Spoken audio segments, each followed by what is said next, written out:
ការងារប្រចាំថ្ងៃរបស់គាត់ដោយគាត់ខំធ្វើការបំពេញកិច្ចការរាល់ថ្ងៃនៅក្នុងផ្ទះរបស់គាត់បាទហើយយូរទៅបើបងប្អូនខ្លះមើលវីដេអូនេះហើយគាត់ថាមិនក៏ឲ្យកូនលេងអញ្ចឹងវាមិនត្រឹមត្រូវទេវាមិនល្អទេការពិតក៏មិនចង់ឲ្យលេងដែរវាអត់ល្អមែនពេលដែលយើងរបស់ខ្លះដែលយើងមិនចង់ឲ្យគាត់លេងយើងគួរតែមិនឲ្យបោះណាហើយយើងគួរតែឲ្យលេងក៏លេងទៅតែនេះដោយសារតែបាទយកចេញពីគាត់យំអញ្ចឹងឲ្យគាត់លេងសិនទៅហើយរបស់ខ្លះហ្នឹងគឺយើងអត់ឲ្យគាត់លេងទេព្រោះយើងមើលតាមកលៈទេសៈដែរកូនយើងពេលខ្លះទៅបើយើងចង់តនេទៅហាគាត់លេងអាហ្នឹងហើយបើយើងចង់ស្រួល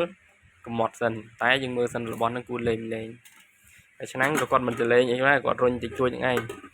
បើគាត់លេងវាយខ្លាំងយើងត្រូវដកចេញពីគាត់តែបើសិនជាគាត់លេងធម្មតារុញលេងអីយើងចេះតែនេះសិនទៅបាទកុំភ្លេចបងប្អូនទាំងអស់គ្នាចូលទៅ Subscribe ជាមួយនឹង YouTube បាទជាស្ដាប់ BB ខ្ញុំមុនអ្នកមួយផងអរគុណច្រើននៅក្នុងការមើលវីដេអូមួយនេះបាយបាយកូនបាយបាយមើលមើលបាយបាយ